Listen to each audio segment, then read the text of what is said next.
Bom dia, hoje é 3 de junho, eu sou Ana Carolina Zitlag e esse é o Ouvi num podcast da Bloomberg Linha. Aqui eu te conto as principais notícias de economia e de negócios do Brasil e do mundo.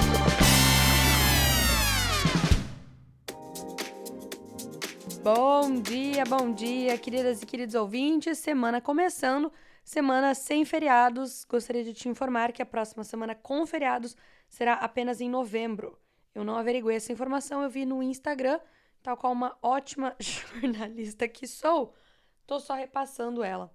Mas mentira, eu já tinha visto isso antes, então vamos começar logo essa semana pra gente já encarar essa situação aí de frente. E hoje a gente vai falar sobre como os desvios de navios do Mar Vermelho estão se tornando um risco crescente ao comércio global. A gente está falando dessa situação lá desde o início do ano. Várias empresas já tiveram que fazer frotas extras, frotas alternativas para desviar dessa região que está sendo alvo de constantes ataques do grupo Houthis do Iêmen. Eu vou te contar quem é esse grupo, vou te contar quais são as causas deles, por que eles seguem atacando navios por lá e quais que estão sendo as consequências para o comércio marítimo global e como é que isso pode afetar o seu bolso. Sim, isso mesmo, o seu bolso, mesmo que você não compre petróleo diretamente para chegar na sua casa, mas você obviamente usa produtos derivados dele e também usa outras coisas que circulam ali pelo Mar Vermelho, que pode fazer com que os preços globais sigam encarecendo. Dito isso tudo, se você quiser seguir por dentro de todas as notícias, é só seguir a Bloomberg Linha em todas as redes sociais. Nós temos, nesta segunda-feira, a cobertura integral do resultado das eleições do México, por exemplo, sobre a qual nós conversamos semana passada. Você confere um pouquinho sobre esses bastidores e contexto no episódio da segunda-feira da semana passada e lá nas redes sociais da Bloomberg Linha a gente conta tudo sobre o que está acontecendo por lá.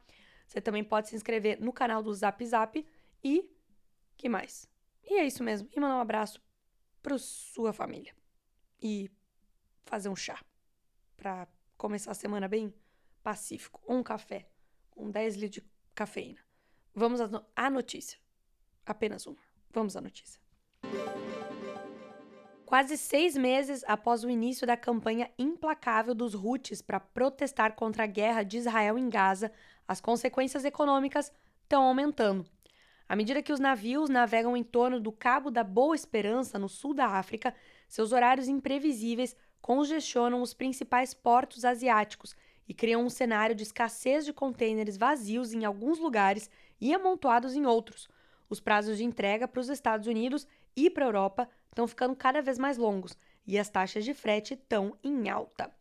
A culpa é de vários fatores, o que inclui a sólida demanda por produtos nos Estados Unidos. Mas a última onda de turbulência comercial decorre em grande parte dos desvios do Mar Vermelho.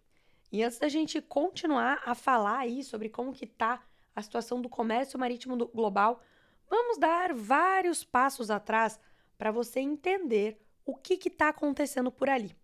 Para começo de conversa, vou te falar onde que é o Mar Vermelho, caso você tenha faltado na aula de geografia.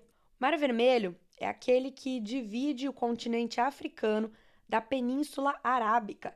Se você olhar no mapa, você vai ver que está ali o Egito, o Sudão, a Eritreia e do outro lado está a Arábia Saudita, está o Iêmen, também lá para cima, lá no norte, está Israel, a Jordânia.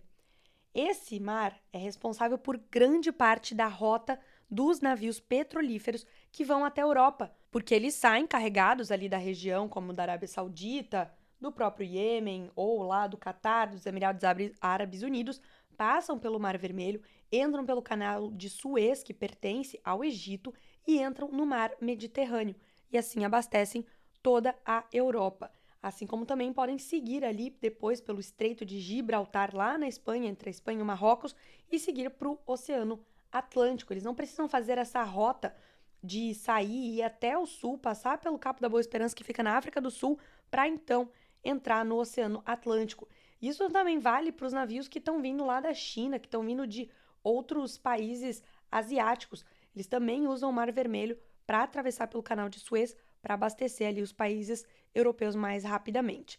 Por conta desses ataques que estão acontecendo desde fevereiro, esses navios estão tendo que fazer esse desvio. Mas agora, quem que são os Houthis? O que eles têm a ver com isso tudo e por que você só está muito provavelmente ouvindo falar deles agora. Se você não é um aficionado aí por geopolítica ou até pela história do Oriente Médio, ou se você está interessado em outras coisas aí, é muito provável que você só tenha ouvido falar deste grupo este ano.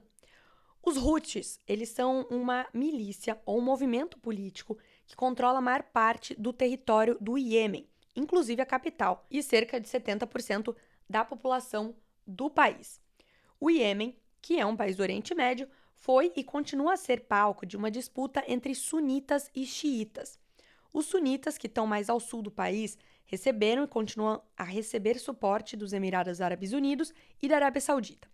O Irã, que é xiita, apoiou os Houthis, que impuseram ao país um regime extremamente violento e práticas abusivas que foram e continuam a ser cometidas, inclusive aquelas de permitir que as mulheres saiam às ruas somente acompanhadas dos seus respectivos maridos. Desde o início do conflito entre o Hamas e Israel, em outubro do ano passado, os Houthis começaram a atacar embarcações mercantes que navegam no Mar Vermelho, que é um local estratégico e politicamente importante. Justamente aproveitando dessa localização estratégica, os Houthis atacaram embarcações que navegavam nas costas do Iêmen. Cerca de 30 embarcações foram atacadas lá no início dos ataques em fevereiro. Ocorre que os Houthis, a partir desses ataques, começaram a modificar a sua estratégia de ação. Eles passaram a se identificar com a causa palestina e com a causa iraniana. Integram o chamado movimento de resistência, que é contrário aos Estados Unidos, a Israel e ao próprio Ocidente. Os ataques a embarcações mercantes, supostamente dirigidos a Israel, estão agora meio indiscriminados. Eles causaram, então, esse grande problema aí de envergadura econômica, porque várias embarcações de várias bandeiras tiveram que modificar o seu trajeto. No contexto atual do Oriente Médio, os Houthis assumem uma postura agressiva contra os interesses ocidentais, americanos e ingleses. Uma postura belicosa que se insere na postura assumida pelas demais milícias iranianas no Oriente Médio e também aquelas que não são iranianas, mas que estão diretamente vinculadas ao regime de Teherã, como o Hezbollah.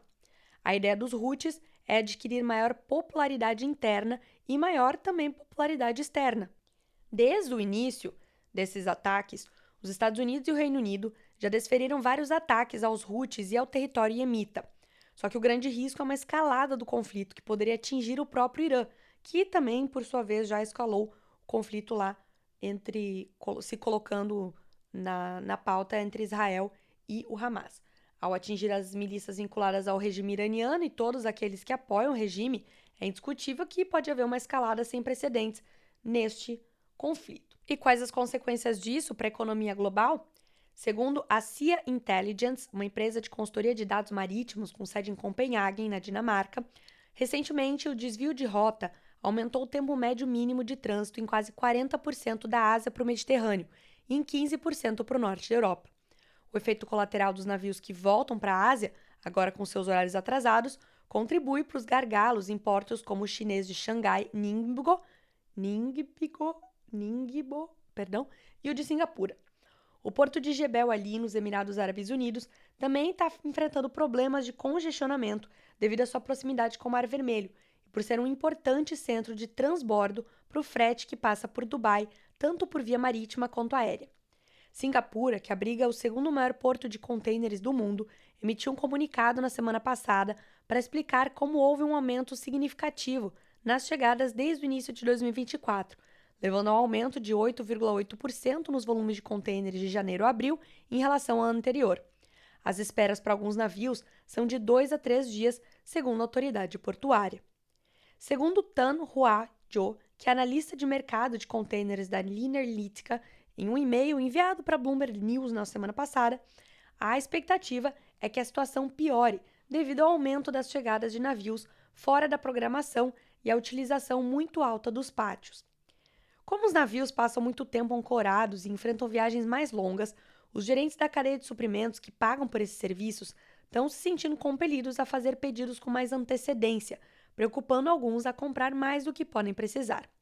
O volume de navios porta-containers que chegam ao destino pontualmente caiu para cerca de 52%, retrocedendo grande parte da melhoria do ano passado, se aproximando novamente dos mínimos dos anos de pandemia, de cerca de 30% no início de 2022, de acordo com a Sea Intelligence, que isso quer dizer para você? É que se você comprar suas tralhas aí em sites de e-commerce, você pode ter uma demora maior para obtê-las na sua casa, trazendo assim o seu look do próximo final de semana. Os prazos de entrega são particularmente lentos para mercadorias que viajam da China para a Europa e a costa leste dos Estados Unidos, porque a maioria dos navios nessas rotas está evitando o atalho pelo canal de Suez. Do lado da demanda, a economia dos Estados Unidos tem exercido uma forte atração, como demonstraram os volumes de importação pelo Porto de Los Angeles durante os primeiros 4 meses do ano. Uma leitura antecipada dos volumes de maio, no porto mais movimentado do país, mostra que o ímpeto continua, com 3 das últimas 4 semanas sendo superiores aos níveis do ano anterior. O desequilíbrio entre oferta e demanda ocorre pelo um mês antes da época de pico de remessas, que é de julho a setembro. É nessa época que os varejistas montam estoques para as vendas de volta às aulas em muitos países e também para os feriados de final do ano, com grandes pedidos aos seus fornecedores asiáticos. Ainda não é o nível de pânico da pandemia, ufa nós, mas alguns analistas dizem que uma situação como essa pode se autoalimentar quando os riscos geopolíticos e as ameaças tarifárias estão tão difundidas. Você ainda tem surtos de e-commerce? Confesso que parei. Achei que ele ia voltar mesmo no pós-pandemia, mas agora que parei para analisar, faz tempo que não tenho um surto de e-commerce. Gosto de ir numa lojinha. Gosto de provar minhas roupas. Uma pergunta importante para você se fazer aí nesta segunda-feira. Quando foi seu último surto de e-commerce? Conta pra mim. E também pode deixar aqui seu comentário sobre qual assunto que você gostaria de ver mais desenhado, destrinchado aqui neste novo formato do podcast, em que a gente abre um pouquinho mais a notícia para você ter mais contexto sobre ela. No mais, pessoal, é isso. Não deixe de comentar, deixar a sua opinião na caixinha de comentários do Spotify. E uma ótima semana para você, e para mim também, e para todos nós. Grande beijo.